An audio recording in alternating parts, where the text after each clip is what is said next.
एक बार फिर से आप सभी का आरएस जंक्शन पर मैं हूं घनश्याम शर्मा और दिनांक 17 और 18 जनवरी के करंट अफेयर्स लेकर हाजिर हूं। तो चलिए शुरुआत करते हैं कक्षा की।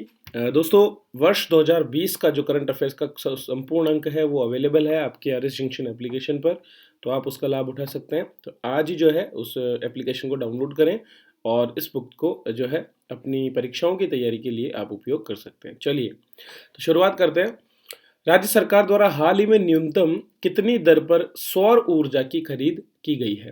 तो दोस्तों, अब तक की सबसे कम 2 रुपए प्रति यूनिट पर जो है सौर ऊर्जा की खरीद हुई है, जो कि दर्शाता है कि लगातार जो निवेश सोलर ऊर्जा के क्षेत्र में हो रहा है, उससे जितना भी नवीकरणीय ऊर्जा है वो सस्ती हो रही है, सुलभ हो रही है और इसके साथ-साथ कस्टमर्स पर जो भार पड़ता था और जो जीवाश्म ईंधन की वजह से पर्यावरण को नुकसान होता था, वो भी अब कम हो रहा है। तो 13 जनवरी 2021 को 1070 मेगावाट सौर ऊर्जा के लिए राजस्थान ऊर्जा विकास निगम द्वारा solar energy corporation of India limited के साथ एक करार किया गया है। यह सौर ऊर्जा आगामी 1.5 वर्ष में अर्थात 18 महीने में राज्य को उपलब्ध होगी। Solar energy corporation of India limited द्वारा तीनों विद्युत वितरण निगम जो हमारे हैं, जयपुर, जोधपुर और अजमेर, इन तीनों के लिए 1070 मेगावाट सौर ऊर्जा उत्पादकों के चयन के लिए जुलाई 2020 में इस प्रक्रिया की शुरुआत की थी। इसमें से 23 नवंबर 2020 को 600 मेगावाट 2 रुपये प्रति यूनिट में, जबकि 470 मेगावाट सौर ऊर्जा 2.01 रुपये प्रति यूनिट में खरीदी गई है। प्रधानमंत्री कौशल विकास योजना 3.0 अर्थात वर्जन 3 के संबंध में कौन सा एक कथन गलत है? तो पहला कथन है कि पीएमकेवीवाई का शुभारंभ 15 जनवरी 2021 से किया गया है, बिल्कुल सही। तीसरा, इसका चरण शुरू हुआ है। प्रमाणित अभ्यर्थी को 2 लाख रुपए का 3 वर्षीय आकस्मिक बीमा भी दिया जाएगा, बिल्कुल ये भी सही है।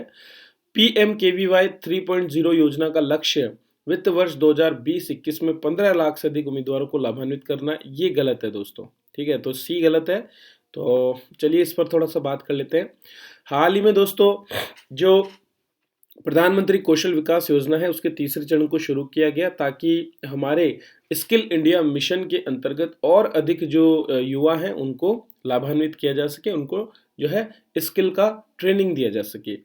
पीएमकेवीवाई 3.0 में जिला कौशल समितियों का निर्माण किया जाएगा और ये कौशल समितियां पूरे जिले भर में कौशल विकास से संबंधित कार्यों के लिए उत्तरदायी होंगी। PMKVY 3.0 one nation one scheme की दृष्टि से एक अग्रणी योजना है। इसमें कुल 37 सेक्टर्स में 300 से ज्यादा पाठ्यक्रमों को सम्मिलित करते हुए अलग अलग क्षेत्रों में कौशल विकास का प्रयास किया जाएगा और लक्ष्य है 8 लाख से अधिक उम्मीदवारों को 2020-2021 में लाभान्वित करना। इसमें युवाओं की स्किलिंग, अप स्किलिंग और री स्किलिंग पर ध्यान दिया जाएगा। देखो, स्किलिंग का मतलब कोई कौशल सिखाना होता है, अप स्किलिंग मतलब कौशल को उन्नत करना और री स्किलिंग मतलब आपने पहले कोई कौशल सीखा हो जिसको वापस से दोबारा से मजबूत करने का काम होता है। इस योजना में कौशल भारत मिशन के तहत एनसीवीईटी के से प्रमाणन भी मिलेगा और जो इंडस्ट्री 4.0 जो कि वर्तमान में आने वाले समय में विभिन्न प्रकार की तकनीकों के संगम से उद्योगों के विकास पर आधारित है, उसको जो है यहाँ पर उसके अनुसार हमारे कौशल से युक्त युवाओं को तैयार करने का कार्य इसमें किया जाएगा। चलिए आगे बढ़ते हैं। निम्नलिखित में से किसे पश्चिमी क्षेत्र सांस्कृतिक कला केंद्र का नया निदेशक नियुक्त किया गया है? ये प्रश्न इसलिए जरूरी है क्योंकि दोस्तों पश्चिमी क्षेत्र सांस्कृतिक कला केंद्र जो है ये उदयपुर में स्थित है, इसका मुख्यालय। ठीक है, तो राजस्थान कैडर के आईएएस अधिकारी किरण सोनी को यहाँ पर जो है पश्चिमी क्षेत्र सांस्कृतिक कला केंद्र का नया निदेशक बनाया गया है। 3 साल के लिए उनका कार्यकाल होगा। दोस्तों, जो हमारे राज्यपाल है राजस्थान के श्री कलराज मिश्र, वे इस कला केंद्र के अध्यक्ष होते हैं। तो कोई नामित अध्यक्ष है, जो भी आपका राज्यपाल आएगा राजस्थान का, वही जो है इस पश्चिमी क्षेत्र सांस्कृतिक कला केंद्र का अध्यक्ष होगा और उन्होंने जो है निदेशक के रूप में नियुक्त किया किरण सोनी को। उनका कार्यकाल 3 साल के लिए होगा। गुप्ता अंतर्राष्ट्रीय स्कॉलर हैं, 1985 बैच की आईएएस अधिकारी हैं। इससे पहले वे जवाहर कला केंद्र में महानिदेशक भी रही हैं और उनकी पेरिस के विश्व प्रसिद्ध संग्रहालय ले लुवेर और कराउले डे म्यूजियम में कला प्रदर्शनियां भी लग चुकी है। इसके अलावा भी प्रशासन के कई क्षेत्रों में उन्होंने काम किया है। वे जयपुर, जोधपुर, अजमेर और भरतपुर में संभागीय आयुक्त, जबकि राजसमंद और श्रीगंगानगर में कलेक्टर भी रह चुकी हैं। वे नाबार्ड से और राष्ट्रीय उत्पादकता परिषद से भी सम्मानित हो चुकी हैं। चलिए पश्चिमी क्षेत्र सांस्कृतिक कला केंद्र के बारे में जान लेते हैं। कला केंद्र दरअसल पूरे देश भर में रीजनल लेवल पर जो है कल्चरल सेंटर्स स्थापित करने के लिए 7 क्षेत्रीय सांस्कृतिक केंद्र 1985-86 में स्थापित किए गए थे। इनमें उत्तर क्षेत्र है पटियाला में, पश्चिमी क्षेत्र है उदयपुर में, दक्षिणी क्षेत्र है तंजौर में, दक्षिण मध्य क्षेत्र है नागपुर में, पूर्वी क्षेत्र कोलकाता में, उत्तर मध्य क्षेत्र इलाहाबाद में और उत्तर पूर्व क्षेत्र दीमापुर में स्थित है। पश्चिमी क्षेत्र की अगर हम बात करें तो इसमें आते हैं आपके राजस्थान, गुजरात, महाराष्ट्र, गोवा, दमन, दीव, दादर और नागर हवेली जैसे क्षेत्र। कार्यालय है उदयपुर में, पिछोला झील के किनारे स्थित बागोर की हवेली में। जैसा मैंने बताया, राज्यपाल इस केंद्र के अध्यक्ष हैं। 12,000 से ज्यादा कलाकार यहाँ पर जो है पंजीकृत है और इनको लगातार एक से दूसरे राज्यों में भेजा जाता है। आर्थिक सहायता इनको दी जाती है ताकि कलाओं क्षेत्र को जो है यहाँ पर विकसित किया जा सके। चलिए आगे बढ़ते हैं। 51वें भारतीय अंतर्राष्ट्रीय फिल्म समारोह जो कि गोवा में आयोजित किया जा रहा है, उसमें हाल ही में एक विशेष जो हमारे सिनेमा जगत के एक कलाकार रहे हैं, उन्हें भारतीय व्यक्तित्व पुरस्कार दिया गया है और उनका नाम है विश्वजीत चटर्जी। तो गोवा में हिंदी और बंगाली सिनेमा के जाने माने दिग्गज अभिनेता, निर्माता, निर्देशक और गायक श्री विश्वजीत चटर्जी को यह पुरस्कार दिया गया।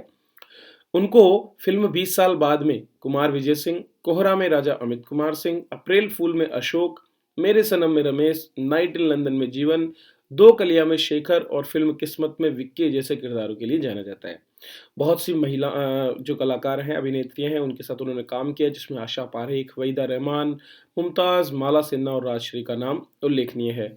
उनकी फिल्मों में चौरंगी 1968 में, श्रीमान पृथ्वीराज 1973 में, जय बाबा तारकनाथ 1977 और अमर गीती 1983 में आई थी।